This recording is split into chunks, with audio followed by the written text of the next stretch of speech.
নমস্কার বন্ধুরা, আজ 21শে মে 2025 আমরা এখন যাচ্ছি আসানসোলের বিখ্যাত মন্দির ঘাগরবুড়ি মন্দিরে যাচ্ছি।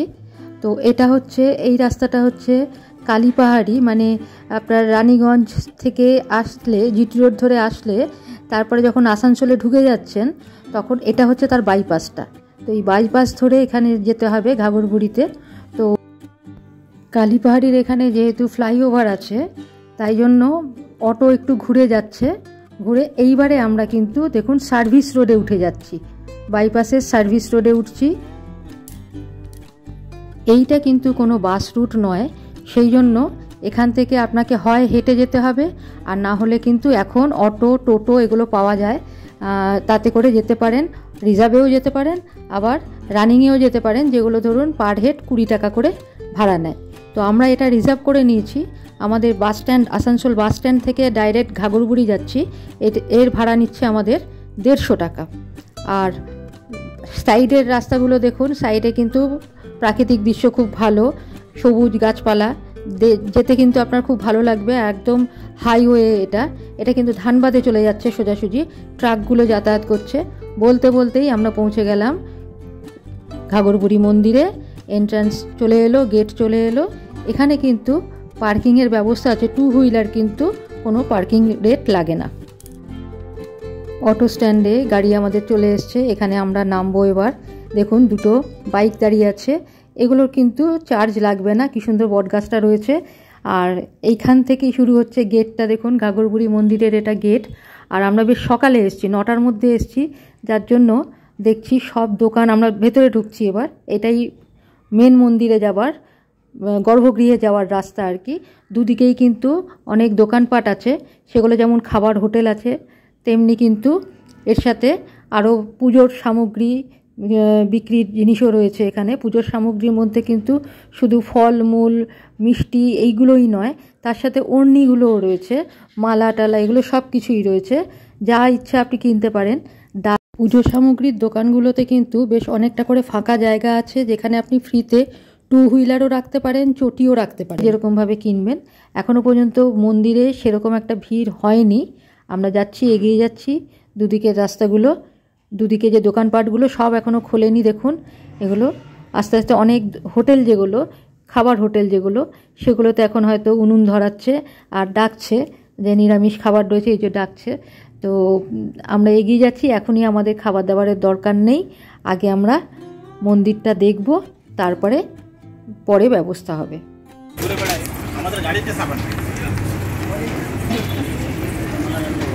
आइए नाश्ता वास्ता करेंगे तो आइए।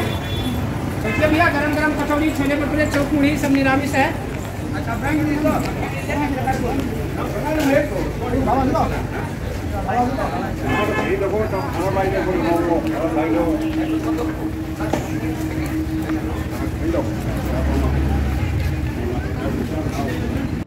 লক্ষ্য করুন এখানে গাছ কত, গাছের নিচেই কিন্তু দোকানগুলো সব। এককালে এই জায়গাটা কিন্তু পুরো ঘন জঙ্গল ছিল, খালি এই জঙ্গলের মধ্যেই ঘাগরবুড়ি মাকে পাওয়া যায় এবং তিনি পূজিত হন। যে ডালাগুলো এখন বিক্রি হচ্ছে সেগুলো ন্যূনতম দাম 11 টাকা, 11 টাকা থেকে 51 টাকা, 101 টাকা, এরকমভাবে 501 টাকা পর্যন্ত রয়েছে। পছন্দ মতো পুজোর ডালিও যেমন কিনতে পারেন, তেমনি নানা রকম শাড়িও পাওয়া যাচ্ছে, বিভিন্ন কোয়ালিটির, বিভিন্ন ধরনের, সেগুলোও কিন্তু মাকে দেওয়ার উদ্দেশ্যে আপনি নিতে পারেন। আজকে মে মাসের 21 তারিখ বুধবার, আমরা ইচ্ছা করেই বুধবার দেখে এসেছি, কারণ শনি মঙ্গলবার প্রচণ্ড ভিড় হয়। আমরা আগে এসে পুজো দিয়ে গেছি, অনেকবার আমি এসেছি, ছোটোর থেকেই আসছি, যদিও ছোটোতে তখন আসানসোলে থাকতাম না, দুর্গাপুর থেকে এসে দেখেছি। তো ভিড়টাকে এড়ানোর জন্যই আজকে আমরা বুধবারে এসেছি, তাও সকালে, এখনও ততটা ভিড় হয়নি। সামনেই এবার এসে গেছে মূল মন্দিরের গর্ভগৃহের গেট। এখানে লেখা আছে শ্রী শ্রী ঘাগরবুড়ি চণ্ডী মাতার মন্দির।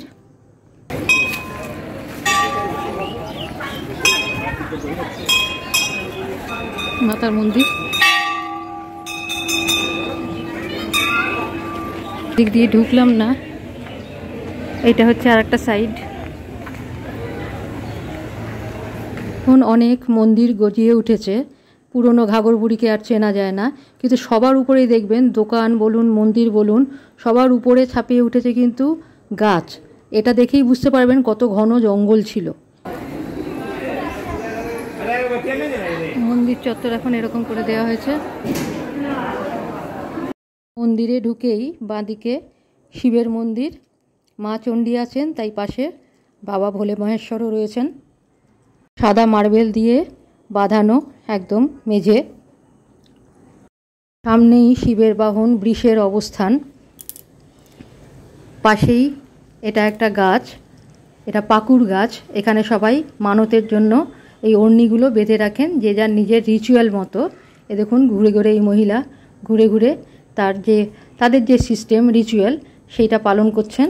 পাকুড় গাছটা দেখতে কিন্তু খুব ভালো লাগছে, ফল ধরেছে অনেক। এটা বলছে পাহাড়ে পাকুড় গাছ, দেখুন কত ফল ধরে রয়েছে।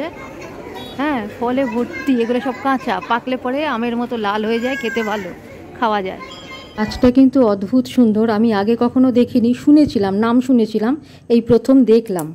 মন্দিরের প্রধান গর্ভগৃহ এটা, প্রবেশ করেছি, নতুন করে সুন্দর করে বানিয়েছে দেখুন। আর সামনেই ফলহারিণী পুজো, সেই প্রস্তুতি চলছে। আমি চারিদিকটা একবার ঘুরে দেখাচ্ছি। পুজোয় বসে পড়েছেন, পুজো হয়ে গেছে, মানে এখানে ব্যাচ ব্যাচ করে পুজো দেওয়া হয়। তো আগে ডালাগুলো নিয়ে আপনাদের নাম গোত্র দিয়ে সবার নামে পুজো দেওয়া হয়ে যাবে, তারপরে সেগুলো সবাইকে ফিরিয়ে দেওয়া হয়, দেওয়ার পরে আরতি অঞ্জলি এগুলো সমস্ত কিছু হয়। তো সেটাই এখানে হচ্ছে, দেখুন পুজো হয়ে গেছে, ফিরিয়ে দেওয়া হচ্ছে ডালা, পুজো হচ্ছে।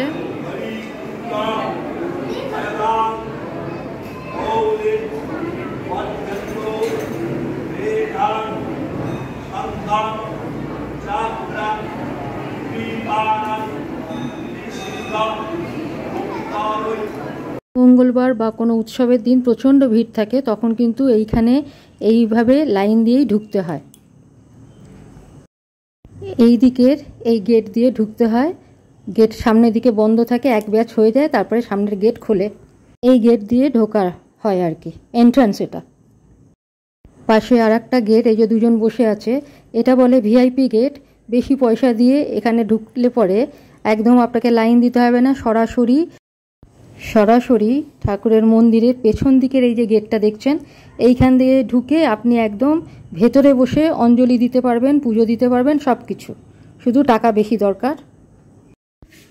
আজকে যেহেতু বুধবার, আজকে কিন্তু এই গেটগুলো, ভেতরের গেটগুলো খোলা, অন্য সময় কিন্তু শনি মঙ্গলবারে বা উৎসবে এগুলো কিন্তু খোলা থাকে না। এখন পুজো হচ্ছে, দেখুন একটা ব্যাচ বসে রয়েছে আর একটা ব্যাচ বাইরে লাইন করে দাঁড়িয়ে আছে। আর এইখানে যে গেটগুলো দেখছেন এগুলো সব বন্ধ করে দিয়েছে এখন, কিন্তু সকালে কিন্তু এখান দিয়েও ঢোকা যাচ্ছিল, অন্য সময় কিন্তু এইগুলো দিয়ে ঢোকা যায় না, এগুলো জাস্ট বেরিয়ে যাওয়ার রাস্তা আর কি। পুজো দেবেন, পুজো দিয়ে আর যেদিক দিয়ে লাইন দিয়ে ঢুকেছিলেন সেদিক দিয়ে নয়, এইগুলো হচ্ছে এক্সিট গেট, এখান দিয়ে বেরিয়ে যেতে হয়। দরজার উপরেই আছে ঘাগর বুড়ি মায়ের ছবি, এই যে ছবি, এখন পুজো হচ্ছে সামনাসামনি। এটা এই যে লাল মতো উপরে যে ছাউনিটা দেখছেন, চাঁদোয়া মতো দেয়া রয়েছে, এইটা কিন্তু গাছটাকে ঢাকা রয়েছে। স্টিল ফটোর মাধ্যমে গাছের অংশটা দেখাচ্ছি, এর ওপরে কিন্তু ছাউনি দেওয়া যায় না, যতবারই দেওয়ার চেষ্টা হয় এটা কিন্তু ভেঙে যায়। তাই হোক, এইটার নিচেই মায়ের সিংহাসন। মা ঘাগর বুড়ি আসলে চণ্ডী মাতা দুর্গারই একটা রূপ। বাঁ দিকে হচ্ছে মা অন্নপূর্ণা এবং ডান দিকে রয়েছেন শিব। এই হচ্ছে তিনটে পাথর মূর্তি এবং তাতে চোখ করা রয়েছে, মুকুট দেওয়া রয়েছে, সব রূপো দিয়ে তৈরি। হয়ে গেল, এদেরকে সব ফিরিয়ে দেওয়া হচ্ছে, তারপরে দেখি পুজো হচ্ছে।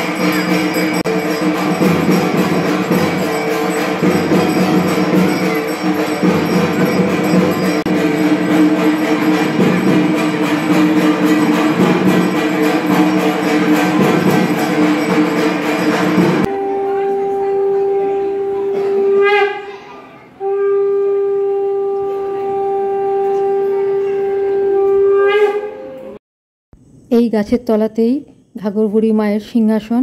তো আজকের মতো ভিডিওটা এখানেই রাখবো, কারণ ভিডিওটা নয়তো খুব বড় হয়ে যাবে। আবার পরের দিন অন্য পর্ব, দ্বিতীয় পর্ব নিয়ে ফিরে আসছি। ততক্ষণ ভালো থাকবেন, ধন্যবাদ।